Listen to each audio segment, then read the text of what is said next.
Trabalhando a nossa própria salvação, por Martyn Lloyd-Jones.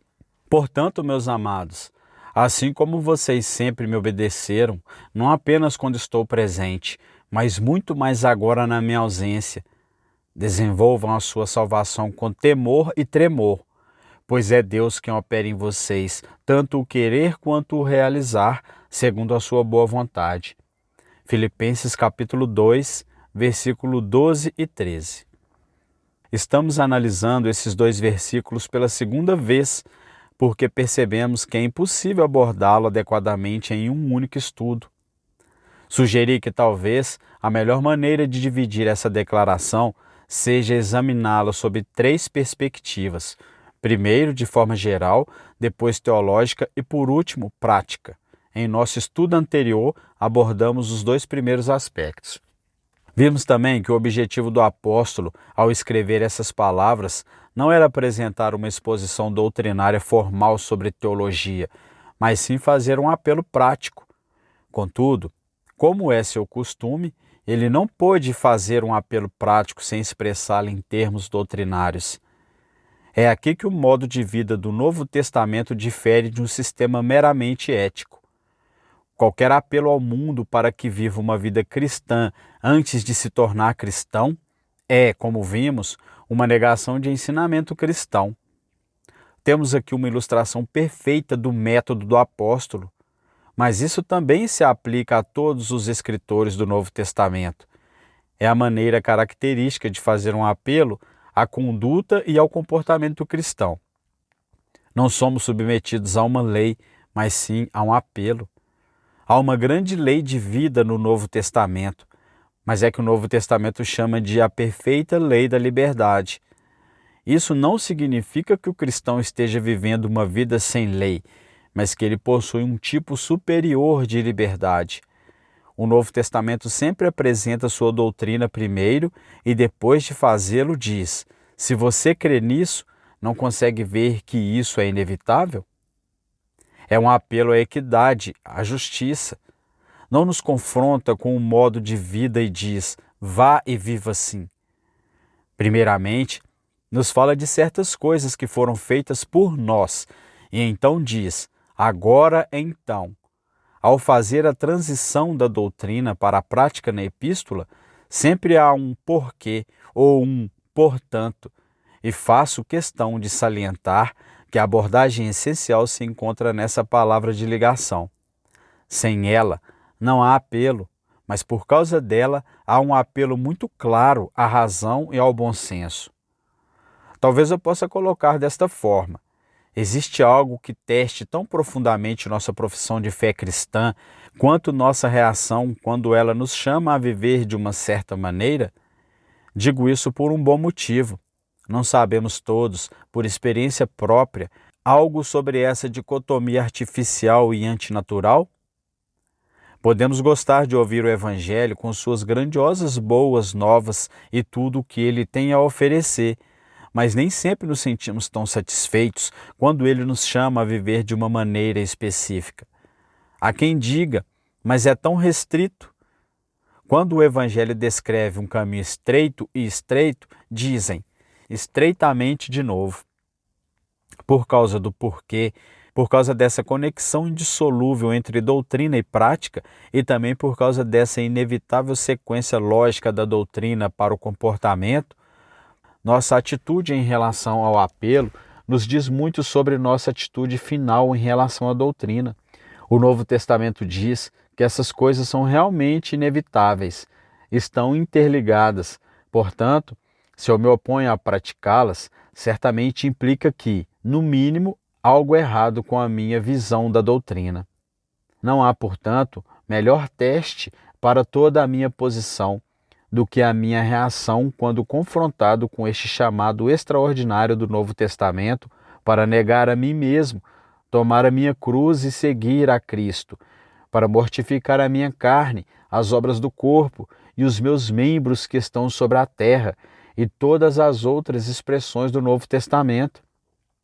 Ora, o apóstolo está fazendo algo semelhante aqui. Então vamos tentar ver o que ele nos ensina abordando a questão de um ponto de vista puramente prático. Para nos auxiliar nessa reflexão, vou fazer 3 perguntas óbvias. Primeiro, o que significa trabalhar para alcançar a salvação? Segundo, como ou de que maneira devo trabalhar para alcançar a minha salvação? Terceiro, por que devo fazer isso? A melhor resposta é definirmos nossos termos, e se descobrirmos a resposta para as 2 primeiras perguntas, creio que automaticamente encontraremos a resposta para a última. Então, vamos tentar fazer isso.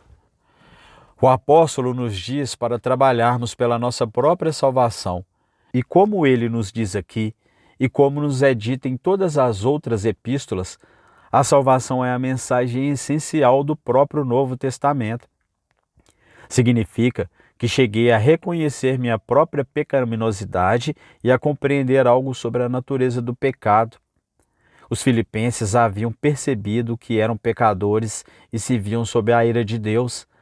Haviam percebido que estavam condenados pela lei de Deus e que, portanto, eram culpados aos olhos de Deus.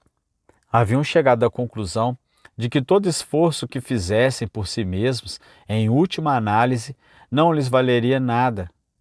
Paulo diz a mesma coisa com mais detalhe no 3º capítulo. Ele descreve como era judeu e fariseu, como havia sido circuncidado e assim por diante. E, no entanto, diz Paulo, cheguei à conclusão de que tudo aquilo era lixo, sem valor e inútil. Agora, esses cristãos de Filipos também haviam chegado a essa conclusão e percebido que eram realmente impotentes para se libertarem daquela situação. Mas então eles ouviram e creram na maravilhosa boa nova do Evangelho. Deus havia enviado seu Filho unigênito para morrer na cruz a fim de expiar seus pecados. Deus estava lhes dando a salvação como um presente gratuito, dizendo: eu castiguei seus pecados lá, não os vejo mais como pecadores, mas como justos. Estou lhes dando um presente. Eles perceberam que receberam uma nova natureza, que havia nascido de novo. Receberam o Espírito Santo, que lhes concedia essa nova vida. Tinham uma nova perspectiva e compreendiam que realmente eram novas pessoas. Além disso, estavam conscientes de uma nova força e poder que os libertavam, conscientes de uma sensação de emancipação. Tornaram-se filhos de Deus e cidadãos do céu. Nossa cidadania está nos céus, o que significa que nossa cidadania é lá.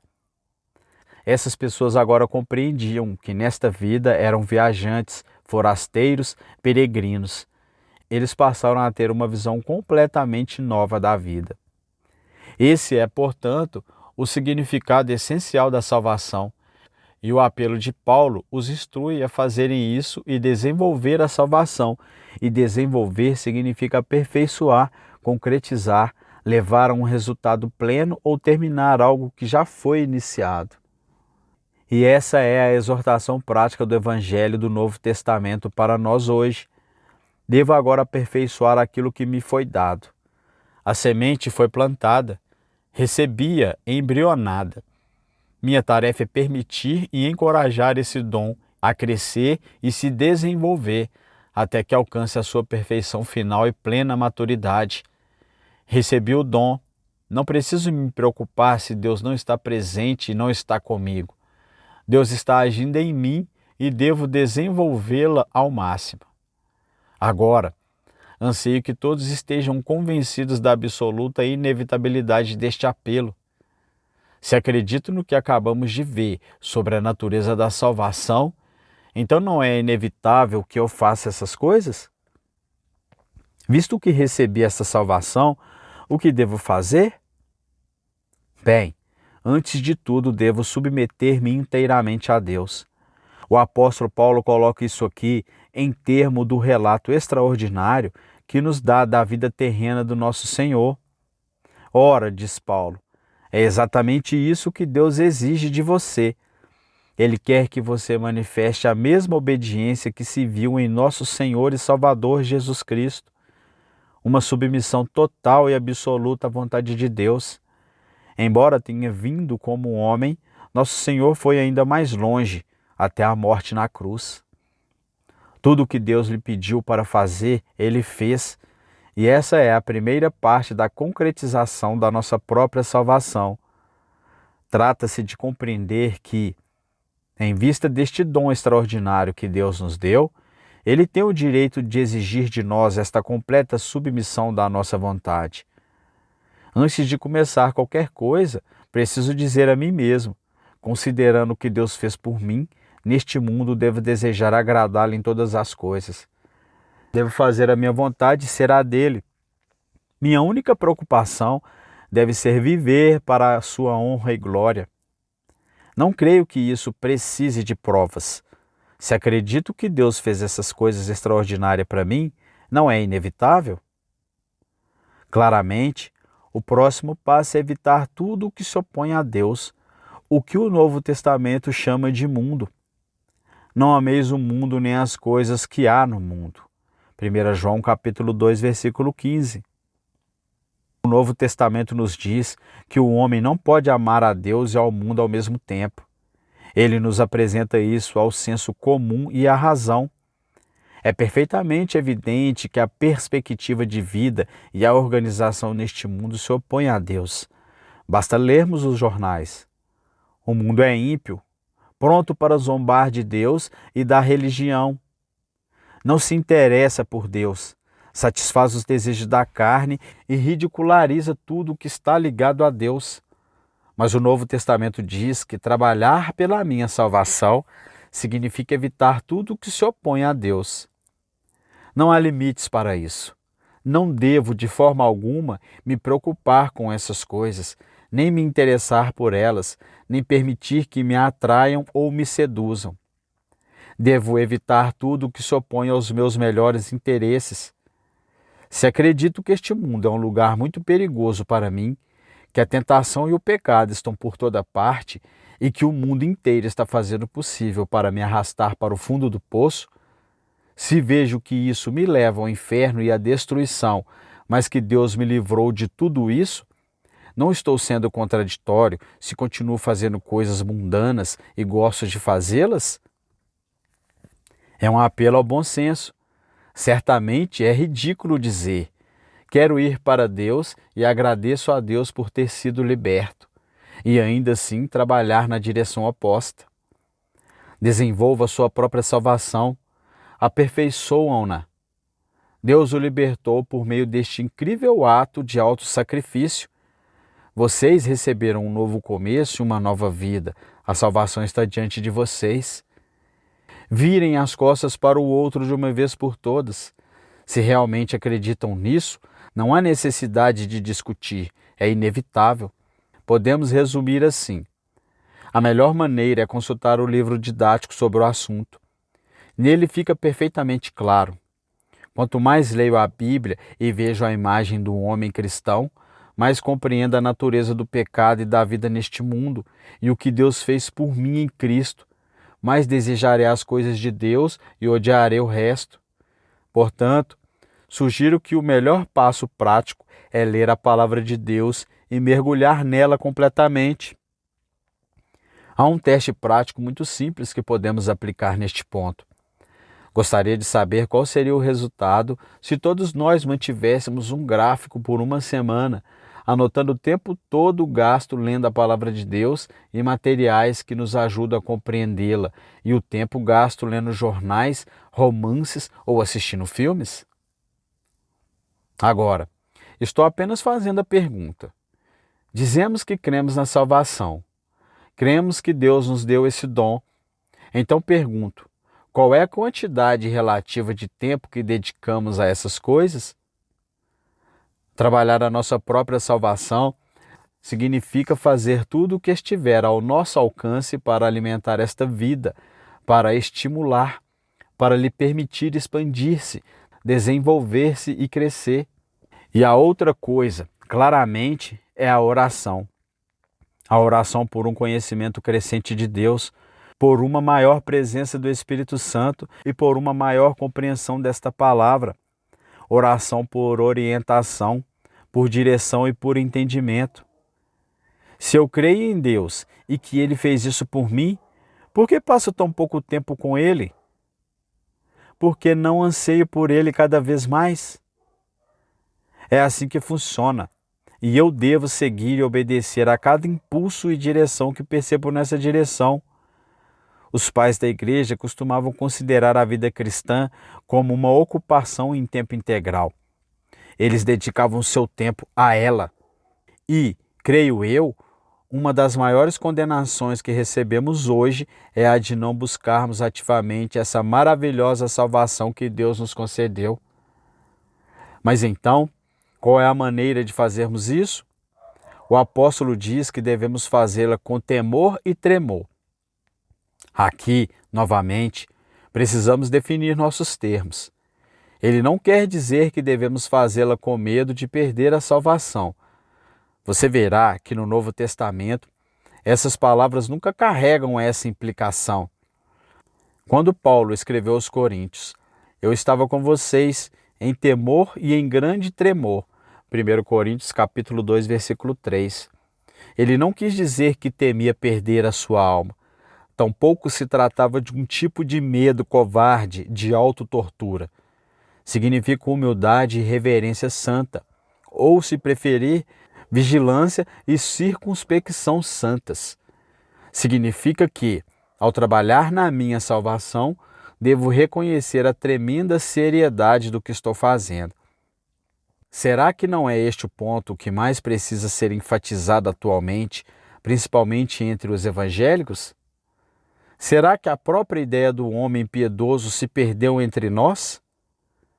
Por que os cristãos não são descritos como pessoas tementes a Deus? Por que existe uma diferença tão grande entre nós e os cristãos de 100 ou 200 anos atrás, ou o puritano do século XVII? Eles eram verdadeiramente cristãos, metodistas. Aliás, era uma espécie de apelido dado às pessoas por causa de sua vida metódica. Será que perdemos de alguma forma esse sentido específico da vida cristã? Não tenho dúvidas de que a explicação reside em uma reação exagerada de nossa parte ao legalismo puro que era tão comum na virada do século, quando muitas pessoas haviam perdido o verdadeiro espírito do Novo Testamento. E a seus filhos. Elas impunham certo tipo de vida a si mesmas e a seus filhos, estabeleciam regras e regulamentos, e as pessoas então reagiam dizendo: isso é puro legalismo, não cristianismo. Mas agora somos tão parecidos com todo mundo porque nos esquecemos do temor e tremor, da vigilância e da prudência. Às vezes, temo que, por estarmos tão ansiosos por não dar a impressão de que ser cristão significa ser infeliz, imaginamos que devemos estar sorrindo e rindo o tempo todo e acreditamos nesse chamado cristianismo musculoso. Agora, eu diria que isso é, de certa forma, uma negação do que é ensinado aqui. O cristão deve, necessariamente, ser um homem sério e sóbrio, com temor e tremor. Significa uma reverência e um temor reverente a Deus. Devo compreender que o Deus com quem me relaciono é o Pai das luzes, em quem não há mudança nem sombra de variação. Tiago capítulo 1, versículo 17. Que Deus é luz, nele não há trevas nenhuma. 1 João capítulo 1, versículo 5. Se ele está na luz, eu devo andar na luz. Versículo 7. Além disso, devo temer o mundo, no sentido de reconhecer que o mundo se opõe a mim, que está aí para me arrastar para baixo e me afastar de Deus. Devo ter um respeito saudável por ele. Eu também devo temer a mim mesmo. Um homem que conhece o próprio coração não pode ser leviano, despreocupado ou leviano. Ele sabe que em sua carne não habita bem algum. O cristão é aquele que trabalha a sua própria salvação com temor e tremor. Temor de falhar ou vacilar, de não deixar de discernir as sutilezas do mundo, o poder do pecado é a sua própria fraqueza e a santidade de Deus. Assim, ele caminha com seriedade para não ser indigno desta salvação. Portanto, Vimos o que significa trabalhar a nossa própria salvação e como devemos fazê-la. Por fim, por que devemos fazer isso? Em primeiro lugar, como vimos anteriormente, devemos fazer isso porque foi exatamente o que o nosso Senhor Jesus Cristo fez. Ele se submeteu a Deus e disse: porque eu desci do céu, não para fazer a minha vontade, mas a vontade daquele que me enviou. João capítulo 6, versículo 38. Há algo mais nobre para nós do que imitar e seguir seu exemplo? O segundo motivo é o que ele fez por nós. Cremos que Cristo derramou seu sangue e permitiu que seu corpo fosse partido para que fôssemos libertos. Como Paulo escreveu a Tito, ele se entregou por nós para nos remir de toda a iniquidade e purificar para si um povo peculiar, zeloso de boas obras. Tito capítulo 2, versículo 14. Foi por isso que ele veio e morreu na cruz. Foi para que pudéssemos fazer o mesmo. Então devo trabalhar pela minha própria salvação por causa da honra e da glória dele. O mundo o julga pelo seu povo. Nesse sentido, a glória e a honra dele estão em minhas mãos. Estarei desonrando a Cristo se falhar. Outro motivo é que há outros que estão me observando. Até mesmo o mundo o faz e devo viver de tal forma que os atraia a Cristo, advertindo-os sobre a sua condição pecaminosa e terrível e me esforçando ao máximo para levá-los a conhecê-lo. Há outra razão poderosa. Se eu realmente acredito que irei para o céu, que sou cidadão do reino de Deus e que, quando morrer, entrarei nessa herança maravilhosa, então, todo aquele que nele tem esta esperança purifica-se a si mesmo, assim como ele é puro. 1 João capítulo 3, versículo 3. Deus é absolutamente puro e perfeito, e se eu digo que irei para ele, tenho algum momento a perder? Devo me preparar, não há um segundo a perder. Por fim, devo trabalhar na minha salvação com temor e tremor por esta boa razão. O Novo Testamento me ensina que, se eu falhar nisso por mim mesmo, não devo me surpreender se Deus começar a fazer certas coisas comigo. Você se lembra do ensinamento de Hebreus 12? O Senhor corrige a quem ama e castiga todo aquele a quem aceita como filho. Isso é apresentado de forma ainda mais marcante em 1 Coríntios capítulo 11, onde Paulo diz que havia muitos na igreja de Corinto que estavam doentes e até mesmo alguns, segundo ele, que estavam mortos. E nos conta que a razão para isso era que eles não haviam se examinado antes de participar da ceia do Senhor e estavam participando indignamente. Tal pessoa, disse Paulo, come e bebe para sua própria condenação, não discernindo o corpo do Senhor. 1 Coríntios capítulo 11, versículo 29. A doutrina do Novo Testamento pode ser resumida da seguinte forma: se Deus te chamou e te deu a salvação, Ele te destina a salvação e vai te aperfeiçoar. O método dele é colocar impulso dentro de nós. Ele energiza a nossa mente e toda a nossa perspectiva, mas se falharmos em praticar essas coisas, então Deus, em seu próprio amor por nós, nos castigará com uma doença, uma enfermidade, uma decepção, uma perda, uma tristeza.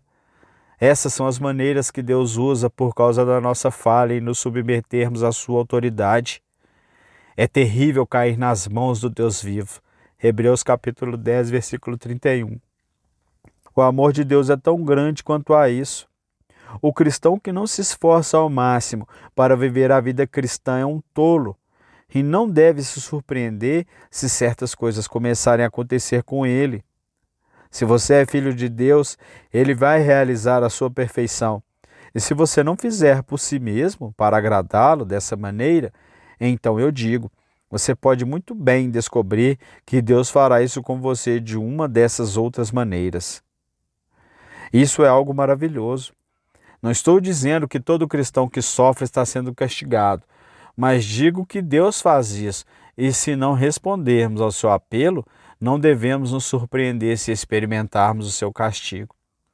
Portanto, meus amados, Desenvolva a sua salvação com temor e tremor, pois é Deus quem opera em vocês, tanto o querer quanto o realizar, de acordo com a sua boa vontade. Amém.